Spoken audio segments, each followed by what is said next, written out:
Buenas tardes a todos. Bueno, empezamos en hora.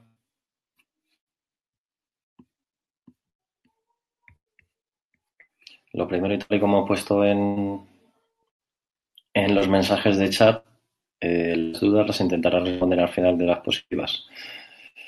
Precisamente para no ir coartando un poquito la exposición y que vaya un poco todo con dinamismo y facilitar lo que es toda la visión de todo lo que tengo planificado para esta webinar. ¿Ok? Dar las gracias a todo el mundo y espero que sea de provecho pues tanto para vosotros como para mí y que nos sirva pues para ir mejorando nuestra práctica día a día, tanto de preparar físicos redactadores como cualquier profesional en el ámbito del rendimiento y la actividad física y el deporte. Bueno, por ahí veo a gente conocida.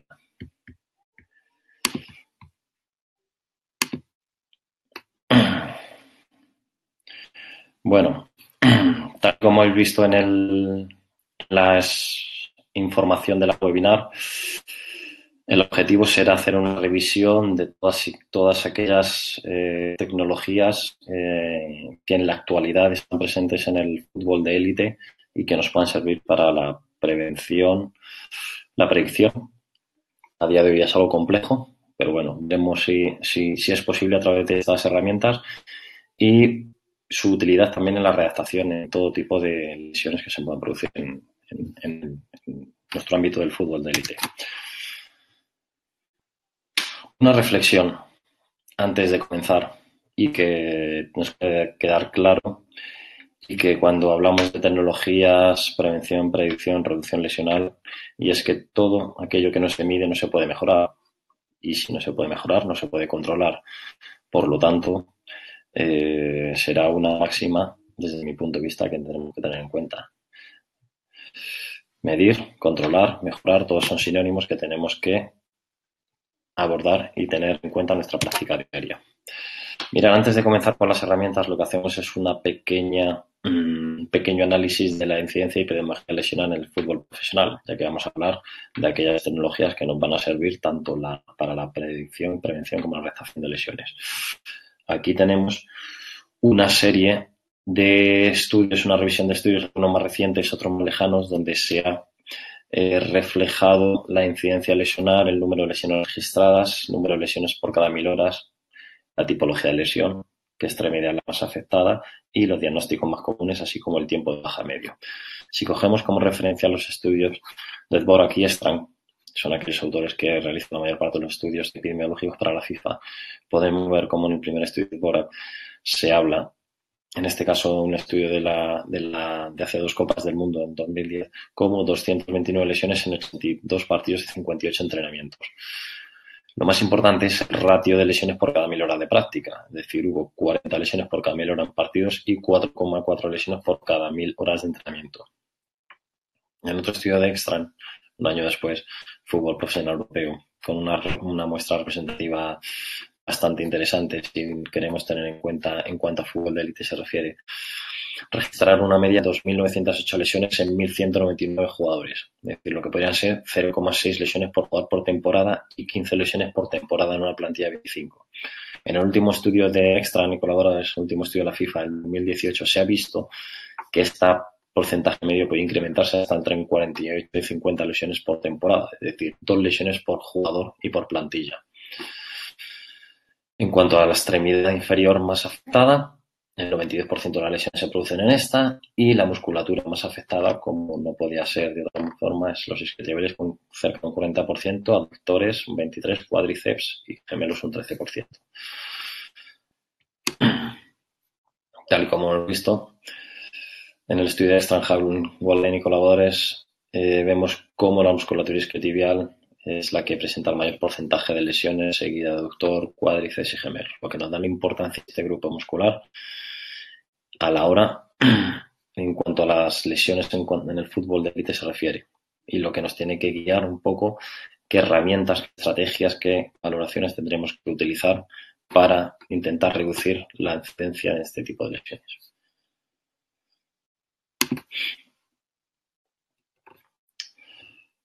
Al hilo de lo que estábamos hablando, y en estrecha relación con la inversión en cuanto a tecnología, medios, recursos por parte de los clubes de fútbol de élite, otro estudio de Jung Borak, donde se refleja cómo ha evolucionado la incidencia lesional en los últimos años y cómo desde el año 98 ha habido un ligero descenso, ligero, significativo descenso en cuanto a la cantidad de lesiones y en cuanto a las lesiones en las que hay un tiempo de baja. Por lo tanto, se puede ver que esta inversión que en principio se ha ido realizando en todos los clubes, en todos los ámbitos, ha tenido una respuesta positiva, aunque todavía queda muchísimo por hacer. Antes de comenzar con cada una de las tecnologías, tenemos que aclarar también a qué consideramos lesión, ¿vale? Bueno, según varios autores, según Barry Malum, la lesión deportiva sería el daño tisular que se produce como resultado de la participación en deportes o ejercicios físicos. Según para el National Athletic Injury Registration System, es aquella que impide la participación deportiva en entrenamiento o competición en al menos un día después de haberse producido. Se distinguen tres tipos. Como podemos ver, la lesión deportiva leve incapacita de unos 7 días, moderada de 8 a 21 días y la lesión deportiva grave incapacita más de 21 días o produce secuelas permanentes. Entre los aspectos, se reduce la cuantía a nivel de actividad física, requiere un consejo médico, diagnóstico, como es normal, y produce efectos sociales y económicos adversos que veremos ahora y que nos pueden servir como un acicate, como una justificación para la inclusión de este tipo de tecnologías o herramientas en cada uno de nuestros clubes para luchar contra esta incidencia lesional, contra esta.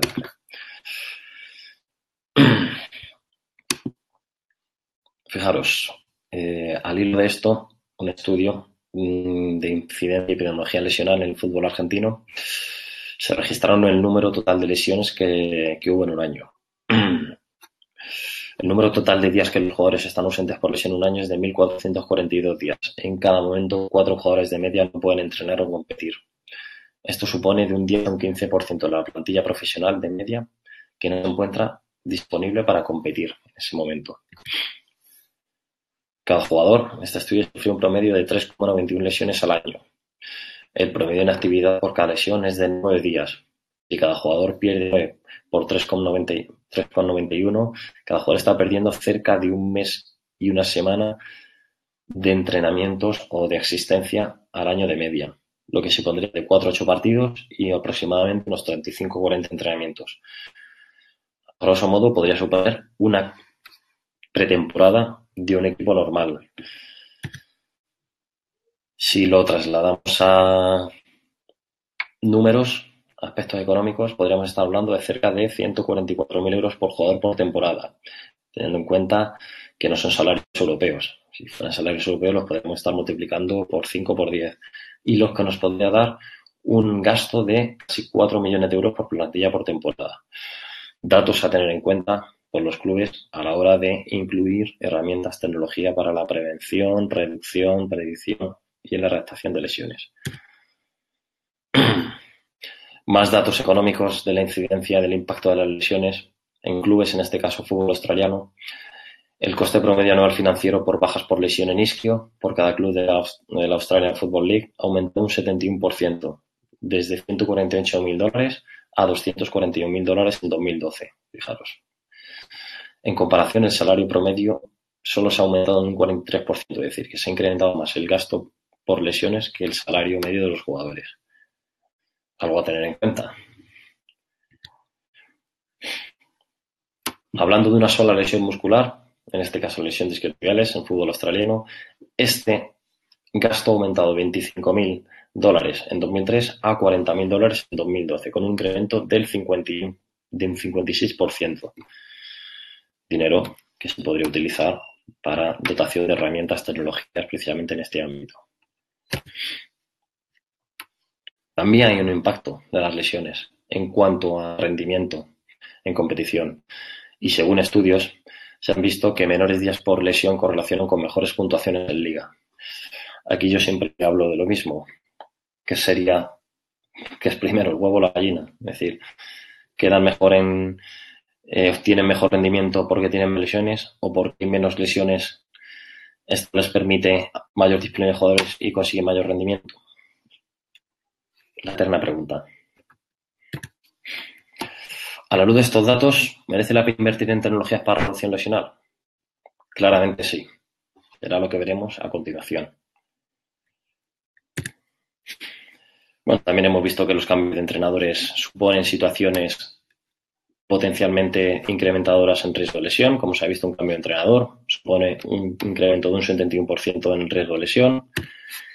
Y incluso el liderazgo, el propio estilo de liderazgo del entrenador también supone un factor de riesgo en el incremento de lesiones. Este estudio reciente se vio cómo aquellos estilos de liderazgo de entrenadores más autoritarios suponían un incremento en el número de lesiones, ratio de lesiones en sus equipos, y aquellos estilos más democráticos, menos autoritarios, no suponían un incremento tan acusado de las lesiones en cuanto a los equipos se refiere.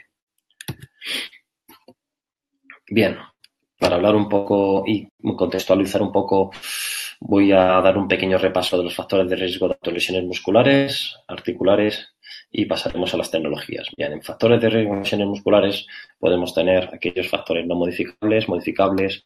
Dentro de los modificables tenemos la edad, lesión previa, etnia, etcétera. Dentro de los factores modificables, como bien es sabido, tenemos aquellos desequilibrios de fuerza, déficit, asimetrías bilaterales, uno de los mayores factores de riesgo, ratio HQ, torque, es decir, la capacidad de producción de fuerza por ROM articular, la flexibilidad, aunque no es un factor de riesgo que esté presente y que haya unanimidad, pues en algunos casos hay que tenerlo en cuenta, la fatiga, el calendario de competición, aquellos calendarios de competiciones congestionados, pues se ha visto que suponen, según determinados estudios, que permiten con 72-96 horas mantener un estado de rendimiento del jugador suficiente, pero no son suficientes para mantener una baja ratio lesional. Más factores de riesgo, competición, mayor riesgo respecto al entrenamiento, la disminución de flexibilidad de ROM, como bien hemos dicho, el incremento de la edad, la técnica, que a veces se ve más como los patrones de movimiento correctos son un seguro de cara a la reducción de las lesiones, sea de tipo articular, muscular, etcétera, fatiga muscular, la falta de estiramiento previo de miembros inferiores, disminución de competencia de tendones, túneles de temporal largas. Se ha visto que la acumulación de competición, de carga de competición, sobre todo sin lo que se refiere a ligas regulares como pues la Liga Española, donde hay dos picos muy marcados, septiembre-octubre un primer pico en el que se incrementa la incidencia lesional y abril-mayo en el que estamos ahora donde se vuelve a incrementar la lesión previa, un return to play prematuro, sin haber agotado todas las fases de readaptación o sin haber hecho un return to play sin tener en cuenta haber completado todos los ítems de los test para el return to play de forma óptima y un patrón de activación en extensión de cadera, el tomográfico también, que podría ser perjudicial para determinado tipo de lesiones como la lesión del isquiotibial. En cuanto a lesiones articulares, principalmente rodilla, ligamento cruzado anterior, veríamos como dentro del factor de riesgo la dominancia del cuádriceps con respecto al isquio. Esto se ve sobre todo en las acciones de frenado, acciones de salto, donde el cuádriceps ejerce una activación fundamental y puede conllevar una anteriorización tibial y producir un exceso de tracción del ligamento cruzado y como consecuencia de ello una ruptura del mismo. Una dominancia lateral, derecha con respecto a izquierdo, la dominancia ligamentosa, es decir, la capacidad de estabilización de la articulación a través de los elementos activos, como podría ser la musculatura, o de elementos activos, como podría ser los ligamentos. Los pasivos, como podrían ser los ligamentos. La anticipación neuromuscular, es decir, todas estas coactivaciones, sistemas feed-forward, es decir, preactivaciones previos a una acción que nos puede dar una seguridad y nos puede dar un seguro con respecto a una acción imprevista que no se nos pueda presentar por un mecanismo de anticipación. Todos aquellos mecanismos de equilibrio, propiocepción, sensoromotores y todo el trabajo de estabilidad central, core, también está presente y es un factor de riesgo en lesiones articulares, en este caso cruzado anterior. Edad, lesión previa, etnia, congestión de partido, todos ellos también podrían estar presentes. Y por último, lesiones en tobillo, bueno, pues, tanto los no modificables extrínsecos como modificables intrínsecos, aquellos no modificables, lesiones por contacto o no contacto, el momento de juego, la demarcación, la carga y densidad competitiva, la influencia genética, la lesión previa, la dominancia lateral, etc. Y en cuanto a los modificables, aquellos que podemos modificar, la ausencia y tipo de calentamiento, se ha visto que la ausencia o el tipo de calentamiento, se han hecho estudios comparando el 11C más con el calentamiento tradicional, y se ha visto pues que unos tienen más efectividad que otros. Déficit de estabilidad central, hemos visto que es común a todos ellos, tanto musculares, articulares, tobillo, etcétera. Laxitud articular, exceso de en tobillo, traslación anterior con inestabilidad calcánea, retraso electromecánico en tibial anterior, peroneo, largo y corto, inhibición propioceptiva, mayor anchura del pie, situación de fatiga y activación de la musculatura intrínseca del pie. Tal y como decía antes, la carga y densidad competitiva va a ser un elemento primordial. En la actualidad, debido a la gran carga de partidos, la densidad competitiva es un alto factor de riesgo. Son muchas las evidencias, como bien he dicho. Se ha visto que periodos de partidos entre 72 y 96 horas son suficientes para mantener rendimiento en competición, pero se confirman que son insuficientes para mantener una baja ratio lesional, como el estudio Dupont en el año 2010. De ahí que una gran parte de las herramientas que utilicemos para controlar y reducir la incidencia lesional estén orientadas al control de la carga de entrenamiento, como vamos a ver luego, o al estado de recuperación de nuestro jugador. Perdón. Más estudios, Carlin, McCall, el mismo autor, Dupont, donde se ha visto que la influencia del número de partidos en un periodo de congestión no es tanta. Es decir, no son el número de partidos, sino el periodo de recuperación entre uno y otro. Bien, llegado al punto, empezaremos a exponer todas y cada una de las tecnologías que en la actualidad habrá algunas que no abordaremos, bien por mi propio desconocimiento o bien por falta de tiempo, y podría ser motivo de otra webinar. En la actualidad tenemos un conglomerado de tecnologías que nos pueden ayudar tanto para el control de la carga de entrenamiento, recuperación, estado, riesgo de lesión de nuestros futbolistas. Entonces vamos a ir abordando todas y cada una de ellas. Bueno, en este mapa conceptual podemos ver todas y cada una de las que iremos hablando. Tenemos sistema de posicionamiento global, GPS, nos ayudan a toda la monitorización de la carga de entrenamiento en campo. Nos permiten no solo mediante un elemento descriptivo del volumen, la intensidad, sino poder inferir a través de los ratios de carga aguda crónico posibles estados de riesgo lesional en nuestros futbolistas.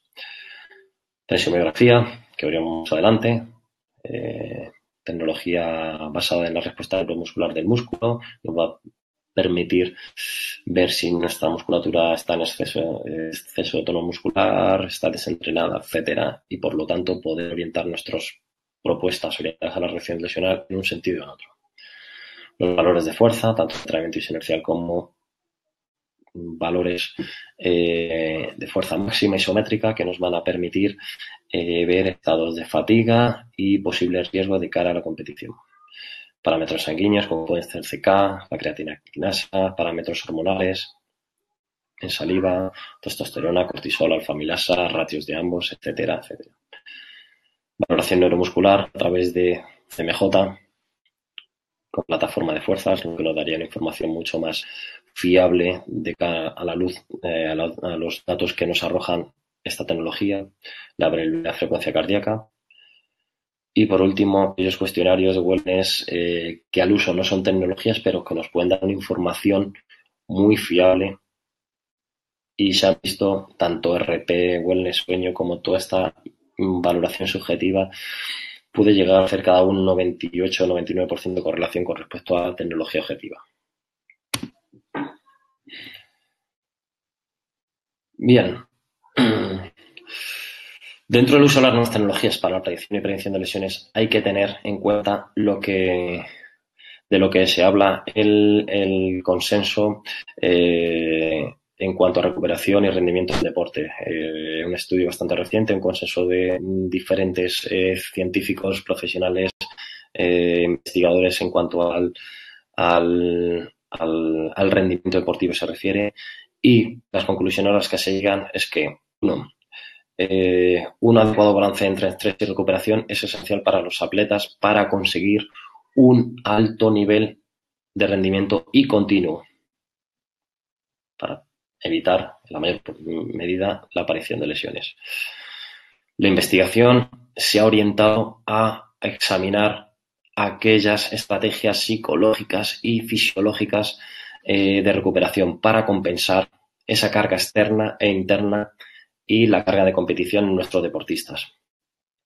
Y, en tercer lugar, la monitorización sistemática de la recuperación y la siguiente implementación de medidas de recuperación ayudará a maximizar el rendimiento y la prevención de los efectos negativos de lo que es estrategias que no lleguen a que no nos ayuden a la recuperación, aquellas situaciones de non-functional sin overreaching, es decir, sobreentrenamiento, situaciones de sobreentrenamiento, no, lo que habla la teoría de no-functional overreaching, aquellos síndromes de sobreentrenamiento, lesiones o enfermedades.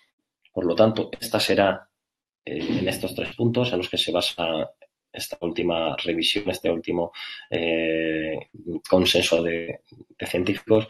Estas 3 medidas son las que tendremos en cuenta a la hora de utilizar y tener en cuenta todas y cada una de las estrategias o herramientas para la predicción, prevención y redacción de lesiones.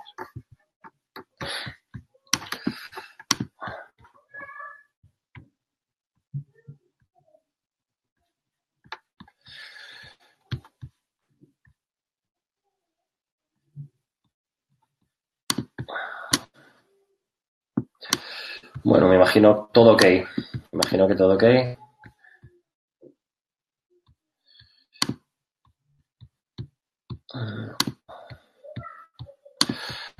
Vale.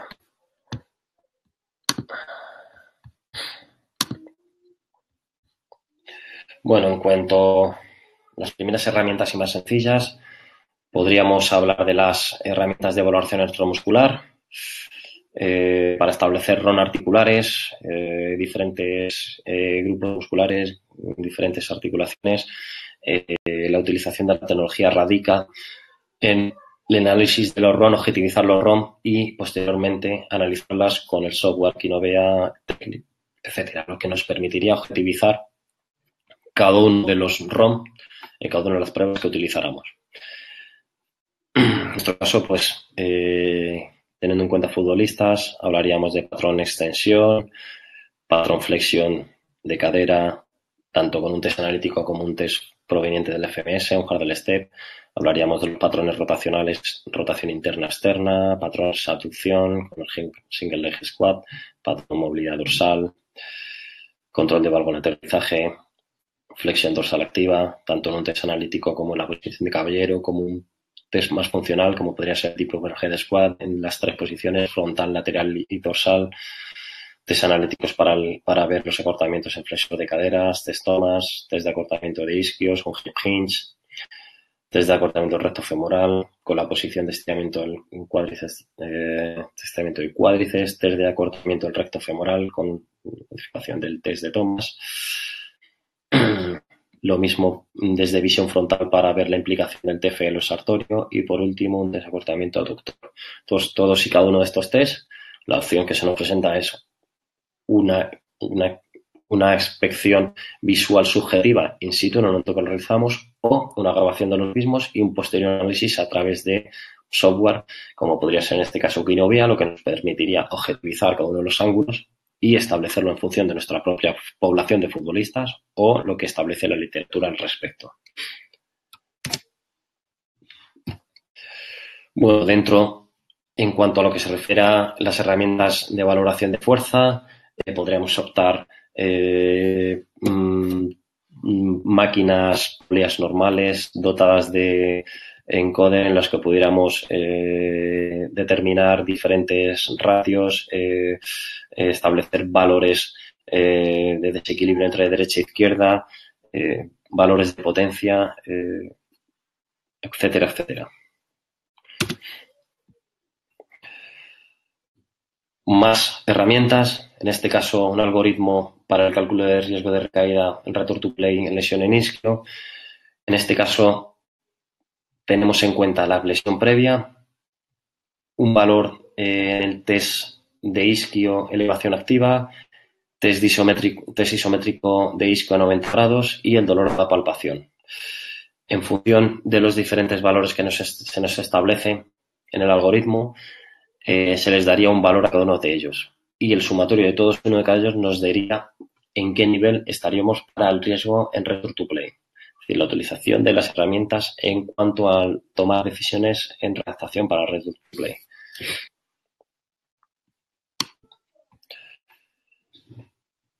El uso de datos de GPS para el cálculo de riesgo de recaída también. En este caso, anteriormente, en la diapositiva anterior, hemos visto cómo utilizábamos tanto el historial lesivo previo, como valoraciones de error, como valoraciones isométricas, así como valoraciones de dolor a palpación. En este caso, para determinar return to play en cuanto a valores objetivos, utilizaríamos, en este caso, GPS. En este caso, el estudio de Peter Blanchett y Gabe habla de que el ratio agudo crónico en readaptación debería estar entre 0,8 y 1,4. Problemas en los que se presentan al utilizar este ratio es que todas y cada aquellas lesiones que se nos presentaran deberían ser de más de 6 semanas, ya que todas aquellas lesiones de menos de 5 semanas sería inviable establecer un ratio agudo de carga agudo crónico, ya que nos faltarían semanas para poder establecer este ratio. Desde mi punto de vista, establezco que habría que monitorizar 4 momentos claves. Primera fase, habilidades básicas de carrera, tal y como vemos aquí en el lado derecho, lo que nos daría un indicador de volumen. Segunda fase, vuelta de entrenamiento, habilidades específicas, tanto habilidades de carrera como habilidades específicas con balón. Tercera fase, return to play, vuelta a los entrenamientos con el grupo, valores medios de competición. Y en cuarto punto, return to play, return to competition, retorno a la competición. Intentaríamos monitorizar valores picos máximos en competición, es decir, trabajar sobre nuestro jugador en los escenarios críticos para evitar que estos se presentaran la vuelta a la competición y que supusieran un estímulo lesivo para nuestro jugador. En cuanto a los valores que se establecen y que son de importancia a la hora de monitorizar, distancia totales, volumen y distancias alta intensidad, high tree running, por encima de 21 km por hora.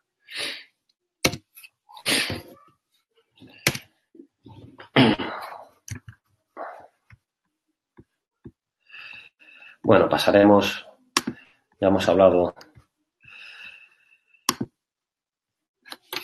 más tecnologías a través del salto vertical, a través del CMJ. Se ha visto en determinados estudios cómo la fuerza elástico-explosiva después de competición disminuye en una media de un 8%. Por lo tanto, será interesante monitorizar a través de herramientas que utilicen el CMJ para ver los estados de recuperación de nuestros futbolistas y utilizar aquellas estrategias de recuperación que nos puedan servir para minimizar o para acelerar dentro de lo que cabe estas horas de descenso. Se ha visto que los descensos tras partidos se mantienen desde las 0 horas hasta las 72 horas. A través de la valoración neuromuscular con plataformas de fuerzas podríamos valorar 3 parámetros. Parámetros de rendimiento, asimetrías y riesgo de lesión, así como parámetros de fatiga. Dentro del protocolo más utilizados, podríamos utilizar protocolo de Bosco, lo que serían 5 saltos en 60 segundos con 15 segundos de recuperación en cada uno de ellos y protocolo realizado entre las 24 y las 48 horas por partido.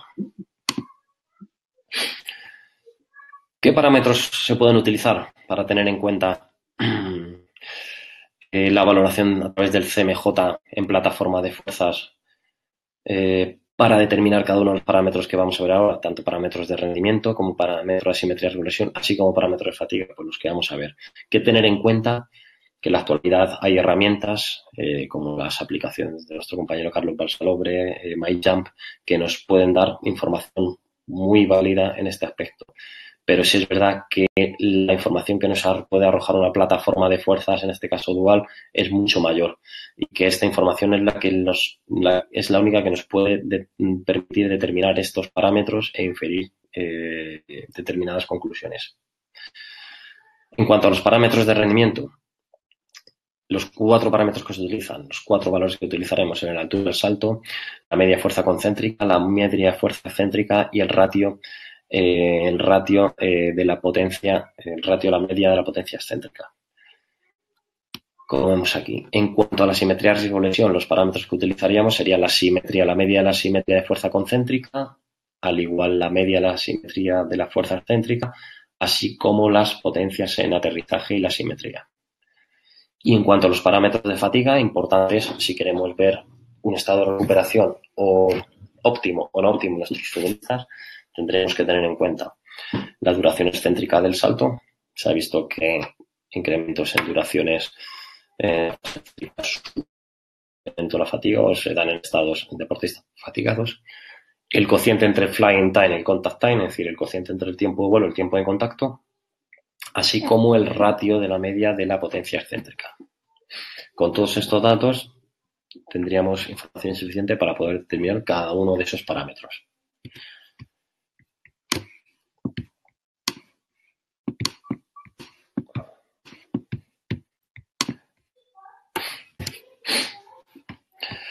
En cuanto a la valoración, en cuanto a la simetría y riesgo-lesión, lo más importante no es la simetría en sí, sino los cambios bruscos en esta. Es decir, los cambios bruscos en una simetría de derecha a izquierda nos darían información a tener en cuenta a la hora de determinar si nuestro jugador estaría en riesgo de lesión o no estaría en riesgo de lesión.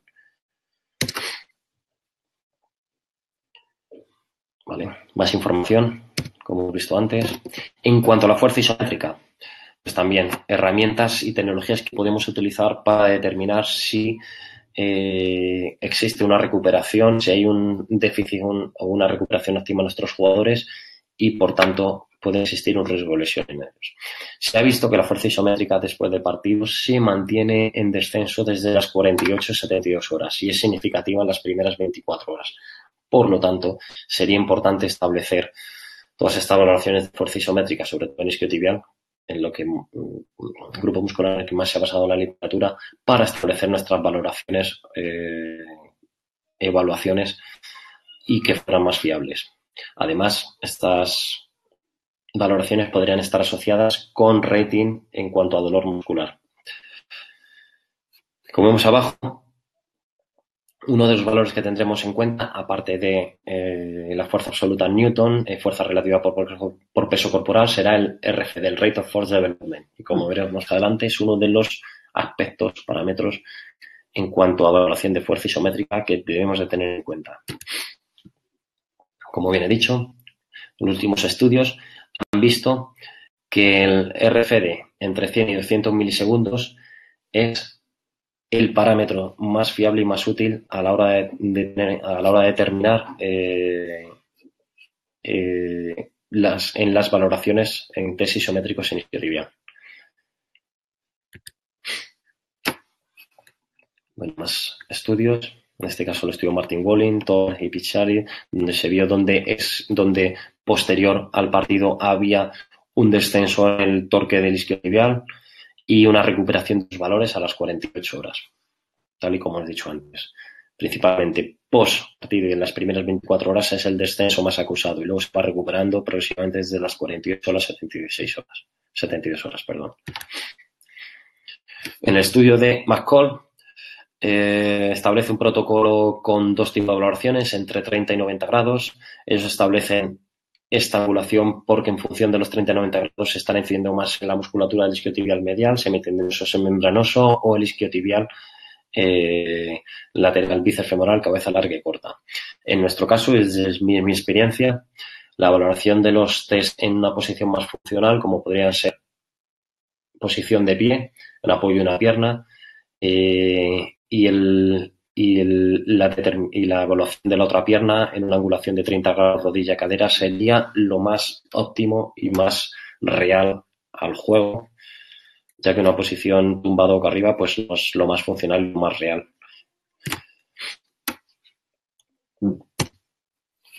Bueno, en cuanto a la literatura científica, esta es una revisión que hicimos para Sevilla hace 2 años. La mejor opción y fiabilidad en 90 grados se vio. Protocolo para realizar todas y cada una de las pruebas de valoración valoración isométrica en isquiotibial. 5 minutos posterior al calentamiento, 3 segundos de contracción isométrica por 3 veces con 2 segundos de descanso. Tenemos que incitar al jugador a que realice la máxima contracción voluntaria, animándole, y el valor de referencia al pico de fuerza isométrica, entre otros muchos. También fuerza relativa por peso corporal, así como el RFD. Bueno, valores de referencia. Se han visto en determinados estudios que valores de referencia en cuanto a fuerza isométrica en isquiotibial podrían estar en torno a 337 newtons. Otros estudios hablan de 4 por el peso corporal más 26,1, lo que nos podría dar un valor cercano al de 337. Para una persona de 80 kilos podríamos estar hablando de 350 newtons, etcétera, etcétera. Bueno, aquí ejemplos de informes de valoración isquiotibial y cómo podemos ver cómo en función de la angulación para el test en decúbito supino, lo que es tumbado boca arriba, en función de la angulación 30 y 90 grados, nos podría dar un desequilibrio en cuanto a la musculatura del semitendinoso, bíceps femoral, también déficit bilateral, derecha-izquierda, etcétera, etcétera. A través de estos test también podemos determinar la simetría bilateral, estableciendo el margen, lo que es un cut-off point de un 15% arriba-abajo, y lo que nos podría determinar esos casos, esos jugadores que tendrían mayor perfil de riesgo, que sobrepasaran ese 15% tanto a derecha como a izquierda. Hemos visto antes. Bien, pasamos a marcadores bioquímicos. No estoy siguiendo las dudas con respecto al chat.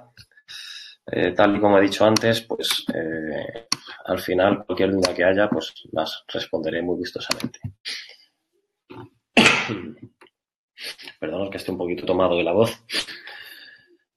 Bueno, en cuanto a los marcadores bioquímicos, lo primero es ver cómo reacciona el organismo tras un esfuerzo importante postpartido. El daño muscular induce una respuesta inflamatoria. Esta respuesta inflamatoria induce a un incremento de las citoquinas proinflamatorias. Algunos más importantes, todos los TNF responden después de una lesión y tienen una vida media de 20 minutos. Las interleuquinas tienen 2 formas, alfa, beta, efectos similares a los TNF, y tiene una vida media de 6 minutos, ¿vale? En cuanto a los parámetros sanguíneos CK, se ha visto en determinados estudios como 3 competiciones por microciclo. En este caso, bueno, esto estaría sería más útil para aquellos los que se dedican están en el fútbol de élite y que por suerte pues pueden competir en varias competiciones. A mí, por mi experiencia, pues bueno, ha habido años donde hemos tenido competiciones en Liga, Champions, Europa League, y en los que había menos de casi 72 horas de recuperación. Por lo tanto, la valoración de estos parámetros era de capital importancia para saber el daño muscular que padecían nuestros futbolistas a la hora de encarar la siguiente competición. Se ha visto que 3 competiciones por microciclo incrementaban el daño muscular en CK, incrementaban la respuesta inflamatoria, interleuquina 6 disminuían la tasa de antioxidantes, TPARS, así como el rendimiento en acciones alta intensidad y RSA en el segundo partido. Si es verdad, tal y como hemos visto antes, los estudios de Dupont, Carlin, etcétera, como el parámetro principal a veces no es la carga externa. Se ha visto que el rendimiento de los jugadores en partido se corresponde a estrategias de pacing, es decir, el jugador es capaz de mantener el ritmo en partidos sucesivos de acuerdo a sus estrategias y de acuerdo a su nivel de experiencia. Y lo importante en lo que hay que incidir es en esa tasa de riesgo lesional que no se ve reducida, que no se ve recuperada con 72 horas.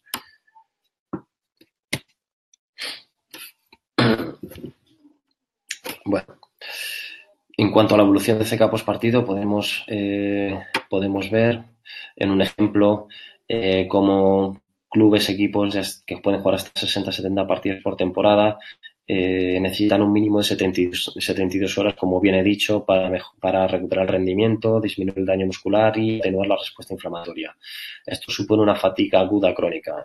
Caso del que os comentaba en unas temporadas en las que estuvimos presentes, fuimos el equipo que más partidos oficiales jugó en temporada, cerca de 63 partidos oficiales, lo que hizo que jugáramos la mayor parte de los partidos en un estado de fatiga teoría importante. Es decir, se juega un partido con menos de 72-96 horas de recuperación.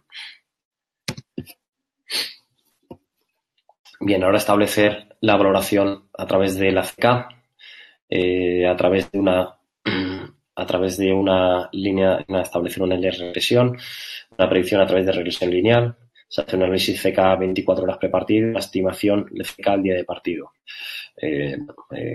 La evaluación se hace a través de una lanceta en la yema del dedo, donde se extrae una pequeña cantidad de sangre y donde se haría un análisis posterior, reflotron, máquina específica, donde nos dan las unidades de creatina quinasa de nuestro jugador. Hay que tener en cuenta que los valores de este marcador son bastante individuales, por lo tanto, establecer perfiles que no tengan en cuenta las variaciones individuales sería complicado, ya que nos podría dar valores que no están reflejados en la literatura y que no se reflejarían a la realidad de nuestro jugador. En cuanto a parámetros determinados en saliva, como puede ser cortisol, alfa-amilasa, interleuquina 6, importante, se ha visto en los estudios cómo hay un incremento en cuanto a interleuquina 6 postpartido y cómo luego a las 24 horas se vuelve a niveles basales. En cuanto al cortisol, estos datos son más controvertidos, ya que depende del control del eje hipotálamo hipofisario. Por lo tanto, habría que tener en cuenta estos valores y esta información para determinar valores individuales. Dentro de los análisis salivares tendremos que tener en cuenta realizar el análisis de saliva el mismo día de partido, pre y posteriormente al partido, realizarlo sin desayunar, realizarlo el colector con lo que es el colector de la saliva en 2 minutos en boca, agitar una vez que hayamos tenido el colector de saliva 2 minutos en boca, meterlo 2 minutos en líquido reactivo y agitarlo durante 1 minuto arriba y abajo para que realmente hubiera una mezcla de todo el flujo salival con el líquido reactivo. Posteriormente se haría la lectura en el QB Reader a través del reactivo que nosotros hubiéramos utilizado para poder determinar lo que queremos de ser cortisol, testosterona, ratios, etcétera, etcétera. En cuanto a la variabilidad de la frecuencia cardíaca, se ha visto últimamente determinados estudios, como en este estudio de nuestra compañera australiana Angela Gisselman, donde la variabilidad de frecuencia cardíaca puede suponer una herramienta que nos puede ayudar a predecir lesiones, en este caso por sobreuso. Según el siguiente diagrama, un incremento de la carga de entrenamiento supone una respuesta adversa a la carga de entrenamiento, lo que hace que se incremente el daño somático en los tejidos y lo que hace que disminuya el control parasimpático y aumenta en un control simpático del organismo. Básicamente estos son en los que se basa todo el esquema que propone Gisselman, todo regido a través del eje hipotálamo hipofisario. La utilidad de la variabilidad de la frecuencia podemos establecerla en diferentes procesos, ya que la webinar era tanto la predicción, prevención como redactación. En cuanto al proceso de redactación, podemos hacer un control de la variabilidad de frecuencia cardíaca, si es verdad, según estudios se ha visto, tal y como vemos ahora, que hay descensos en variabilidad, tanto los valores CNN, low frequency y high frequency, es decir, la baja frecuencia y la alta frecuencia en jugadores lesionados. Por lo que, en principio, habría que ser cautos a la hora de utilizar esta herramienta en cuanto a jugadores lesionados se refiere. Como predictor de riesgo de lesión, control de carga de entrenamiento, fatiga en no lesionados, pues se ha visto que hay descensos en el ratio baja frecuencia, alta frecuencia en situación de fatiga con respecto a no fatiga en determinados estudios, como este estudio de 2014. También se ha visto cómo influye la carga de entrenamiento competición en los parámetros de variabilidad y cómo las acciones de más de 21 km por hora, las aceleraciones de más de 2 metros por segundo, provocan aquellos mayores descensos de variabilidad de la frecuencia cardíaca, es decir, aquellas acciones que podríamos considerar de mayor intensidad. Bueno, para el que no lo conozca, pues esto es un esquema un poco explicativo de lo que se ve, de lo que se evalúa la variabilidad de frecuencia cardíaca. Por aquí tenemos los parámetros de tiempo, parámetros de frecuencia y lo que es el Poincaré Plot. Dentro de los parámetros de tiempo tendríamos el SDN, el RMSD. No me voy a detener en explicarlos todos, ya que vamos un poco justos de tiempo. Es simplemente que sepáis cuestiones referentes al protocolo y qué es lo que se puede medir. El RMSD, el N50, PN50. En cuanto a los parámetros de frecuencia, tendríamos el frecuencia total, very low frequency, es decir, frecuencia muy baja, baja frecuencia, LF, HF, alta frecuencia, el ratio baja frecuencia, alta frecuencia. Y por último, el Poincaré Plot, que es la representación gráfica que vemos a la derecha, representa aquella relación entre las adaptaciones a corto plazo y a largo plazo. Es decir, el SD1 estaría más relacionado con el parasimpático y el S2 con simpático-parasimpático, es decir, a largo plazo. Esta información del Poincaré Plot es bastante útil, ya que a simple vista, con un software como podría ser Cubios, etcétera, o cualquier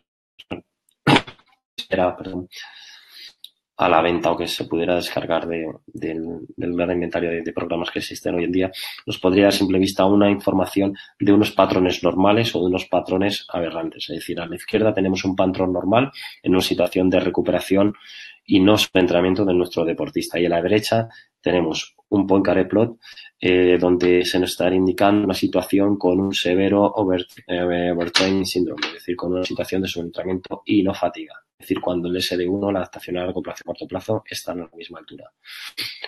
En cuanto al protocolo que deberíamos seguir y en cuanto a deportes colectivos, en este caso fútbol se refiere, 2-3 días por semana, según diferentes estudios, en registro de 5 minutos. Y si son días aleatorios, mejor. No tienen por qué ser los mismos días, según las revisiones de WeShade y colaboradores han visto, pues bueno, 2-3 días y de forma aleatoria podría ser suficiente para determinar un registro medianamente fiable y que nos diera información válida.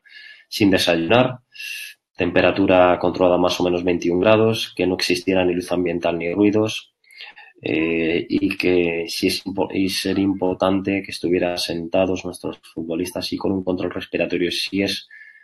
Sabemos que es complicado, pero se podría realizar con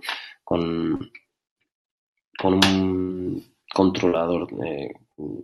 Se puede controlar la respiración, ya que hay una estrecha relación entre los beneficios de la frecuencia cardíaca y todo lo que son los receptores, los vasoreceptores, etcétera, etcétera. Pero bueno, controlando los días por semana, el registro de tiempo, que estuviera sentado y que no existiera luz ambiental ni uso de aparatos electrónicos, móviles, tablets, etcétera, sería suficiente. Se ha visto que existe una gran variabilidad individual en la respuesta a una misma carga de entrenamiento. Por lo tanto, a la hora de utilizar la variabilidad de frecuencia cardíaca para establecer un perfil medio es muy complicado. Por lo tanto, hay que ser cautos a la hora de utilizar esta herramienta. Los coeficientes de variación además se han visto que son mayores en las primeras 3 semanas. Por lo tanto, si queremos establecer perfiles que nos den información fiable y válida, el registro de variabilidad debería ser a medio y largo plazo. Es decir, a partir de la 4ª semana se han visto, según este estudio de Irina Loturco y colaboradores, como a partir de la cuarta semana el perfil que nos podría estar dando sería lo más válido y fiable. En cuanto a los cuestionarios de wellness, sueño, importante que se hiciera un registro diario, 30 minutos previo al entrenamiento, e importante realizarlo con ratio con valores a las 6 semanas previas. Han habido estudios donde aquellos ratios con valores previos de las 6 semanas nos darían información más fiable. Tener información post partido y la media de nuestro jugador y media de un equipo en cuanto a valores de fatiga, calidad de sueño, dolor y horas de sueño. Aquí tenemos dentro de la literatura todo lo que es los wellness tests, los 5 ítems en los que generalmente se suelen basar: fatiga, calidad del sueño, dolor general, daño muscular, dolor muscular general, niveles de estrés y el estado de ánimo, mood. Y una escala en la que generalmente suelen ir de 5 a 1, desde un 5 muy estado óptimo hasta 1 que sería el valor más negativo. Más herramientas en cuanto a lo que valoración subjetiva nos podría servir, como es el RESCUE, otro test validado, muy estudiado, pero que tiene la pega que son 76 ítems y que es un test muy tedioso y muy complicado de llevar a cabo. Es verdad que dentro de todos estos ítems se ha visto que aquellos que tienen mayor predictor de riesgo de lesión son aquellos que están relacionados con las disrupciones de sueño, disrupciones de descanso y las fatigas musculares. Y con respecto a este test, en el caso de lo que quisiéramos utilizar, es que establecer ratios, es decir, establecer valores medios con las 6 semanas previas serían las más útiles para poder determinar y poder inferir con respecto a un carácter predictor, teniendo en cuenta la dificultad que esto conlleva.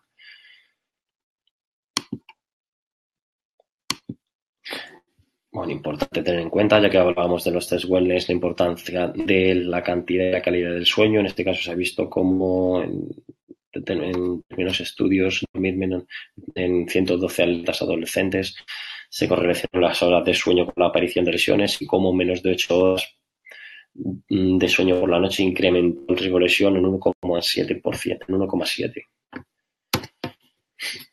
Bien, avanzamos.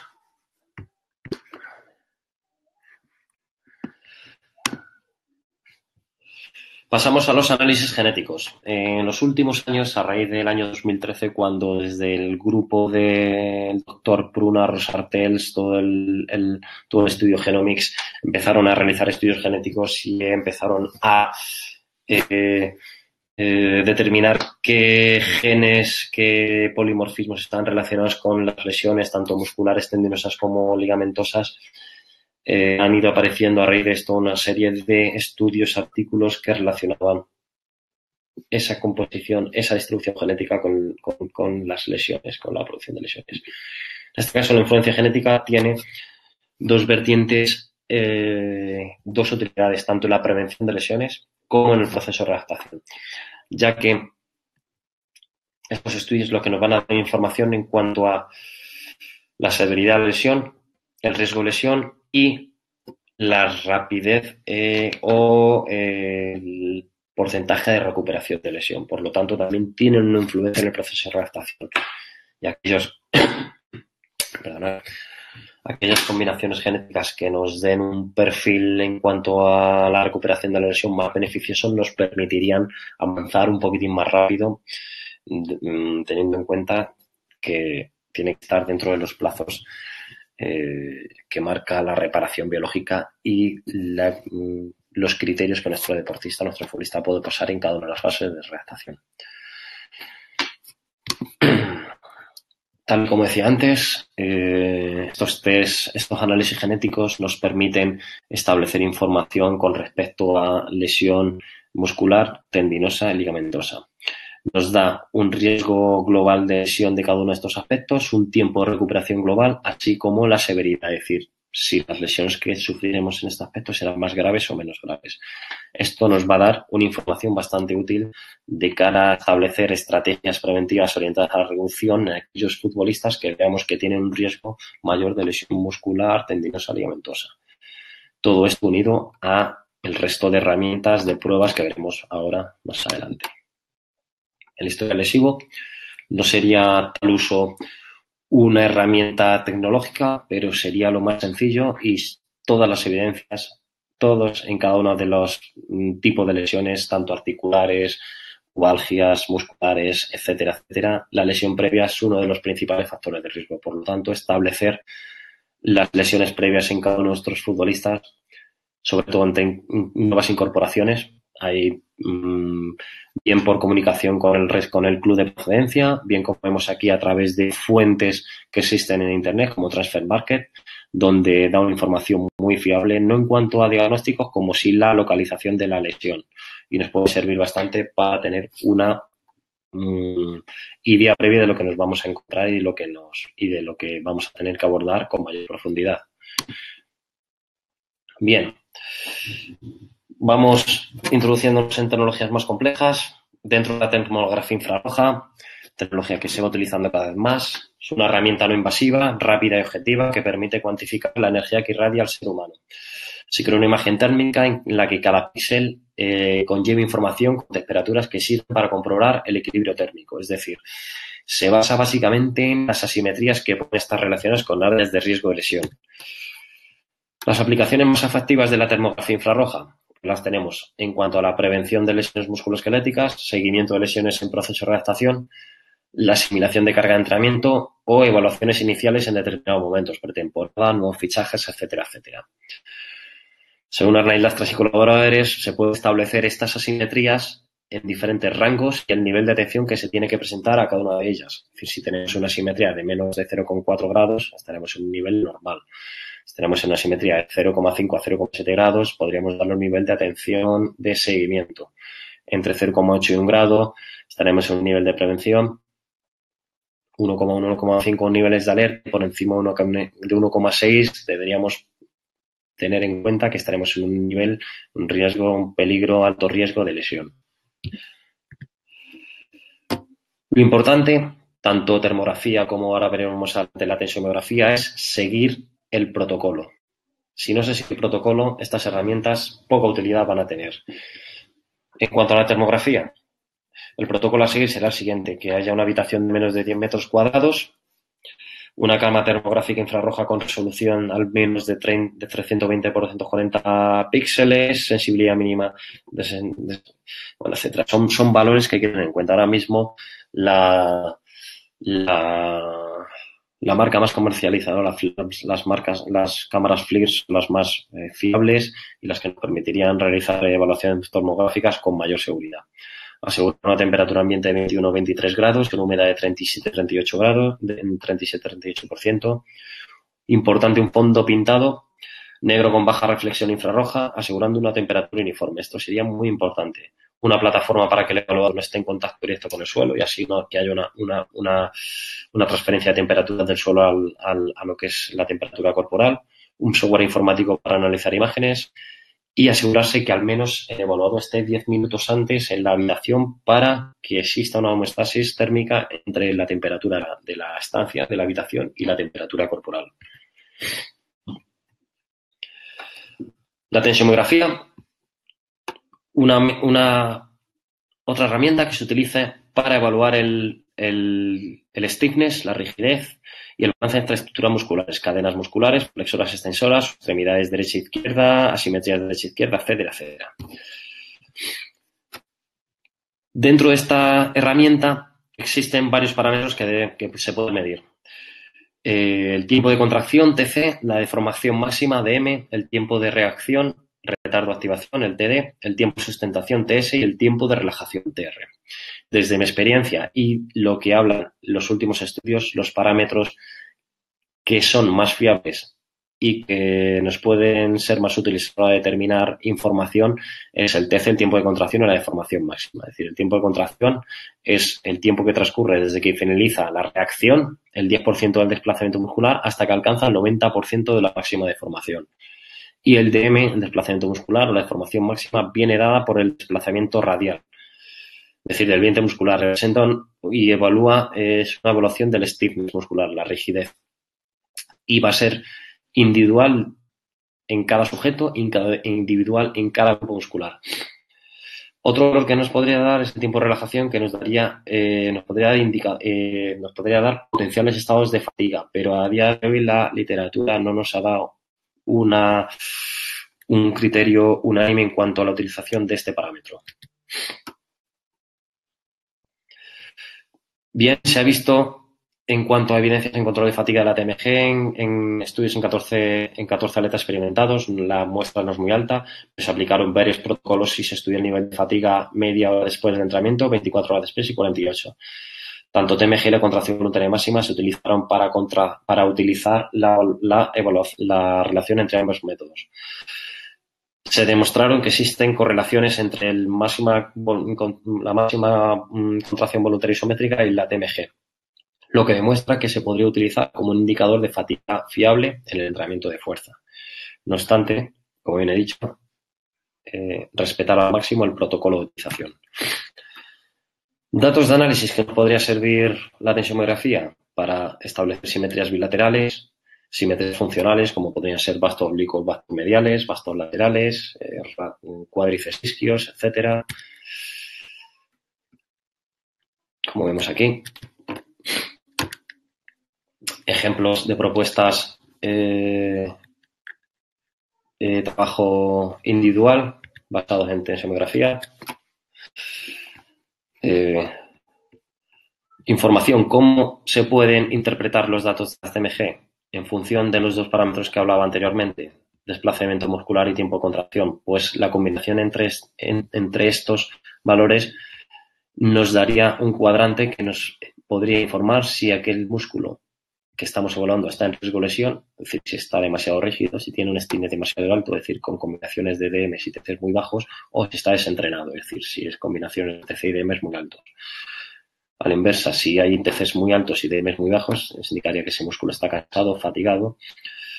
Y en valores medios nos indicaría valores de esa musculatura. Okay, hay que tener en cuenta que estos valores son individuales de la persona y del grupo muscular, ¿vale? Como vemos comparando el recto femoral con el bíceps femoral.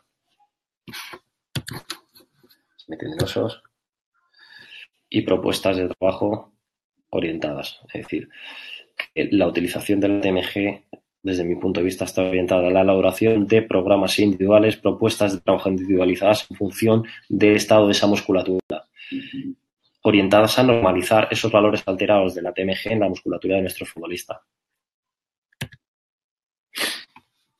En cuanto a GPS, este estudio de King Ignasis 2015 se ve cómo aquellos valores que más se utilizan tanto en entrenamiento como en competición y cómo se ve cómo aquellas variables que más se utilizan en entrenamiento pasan por utilizar potencia metabólica, distancias cubiertas por encima de 5,5 metros por segundo, distancias totales y aceleraciones. Y cómo en partidos las variables que más se utilizan son variables de aceleración, distancias cubiertas a alta intensidad, así como la distancia total.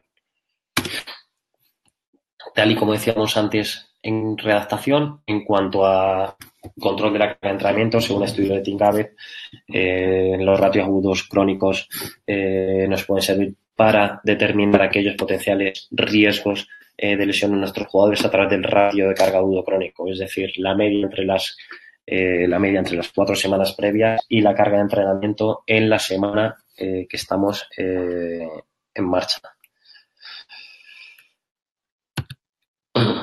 Más estudios, en este caso se vio aquellos valores que había que tener en cuenta que se nos podrían arrojar mayor información en cuanto al ratio de carga agudo crónico y como distancia total, así high speed running, aceleraciones son los predictores más fuertes en cuanto a riesgo de lesión y que deberíamos tener en cuenta a la hora de establecer los ratios de carga agudo crónico, distancia total, high speed running por encima de 20 km por hora, así como las aceleraciones. En estrecha relación con esto se ha visto cómo importante monitorizar las acciones de sprint y cómo se ha visto cómo la introducción de 6 a 8, 10 exposiciones de alta velocidad 90-95% de máxima velocidad entre 60 y 90 metros de distancia suponen un efecto protector de nuestro futbolista en cuanto a las lesiones musculares se refiere. A nivel descriptivo, la utilización del GPS, estableciendo volúmenes de trabajo en función de los diferentes rangos de velocidad, de 0 a 2, 2,7, 7,14, 14,18, 18,21, 21,30. Sí es importante que se establecieran valores individuales en función de los diferentes umbrales de nuestro jugador. Umbral anaeróbico, velocidad aeróbica máxima velocidad. Así nos daría una información mucho más fiable que la que nos viene determinada por la propia marca del GPS. Pero bueno, esto sería una cuestión de más tiempo. También podríamos determinar las asimetrías a través del uso de los GPS y que además se ha comprobado, estos son datos propios no publicados, como el incremento del ratio de carga agudo crónico supone un incremento de las asimetrías en jugadores que están inmersos en un proceso de readaptación. Como tú veas.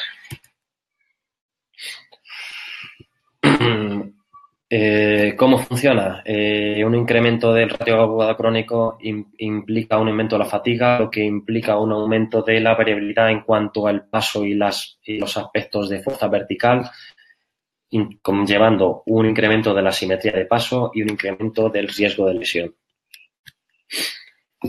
Para ir finalizando, aquí establezco una propuesta personal intentando interrelacionar todos y cada uno de los valores que nos pueden arrojar cada una de las herramientas que hemos estado viendo y que nos puedan dar una información fiable, útil en un único dato que nos pudiera servir para inferir o para determinar riesgo de lesión en nuestros jugadores.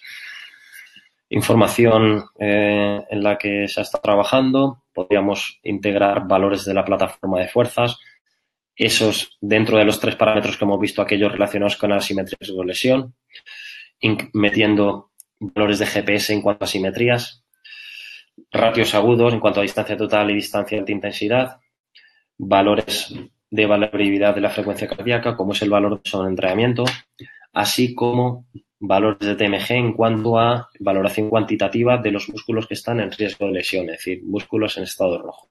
Y esto nos podría dar un valor de riesgo total y que podríamos utilizar para establecer situaciones de precaución, vigilancia en determinados jugadores. Por último, más herramientas, en este caso de recuperación, no tanto de monitorización, como es el uso de la crioterapia, así como la utilización de cámaras hiperbáricas para la recuperación. En este caso, se ha visto que determinados estudios han visto su utilidad en cuanto a reacción de lesiones y en cuanto a recuperación post-esfuerzo y en prevención prevención. Por tanto, serían herramientas a tener en cuenta a la hora de utilizar este tipo de herramientas.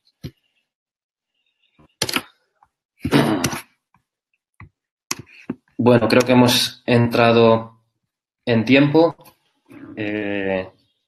Si hay alguna duda, es momento de hacerla llegar a través de aquí, a través del chat.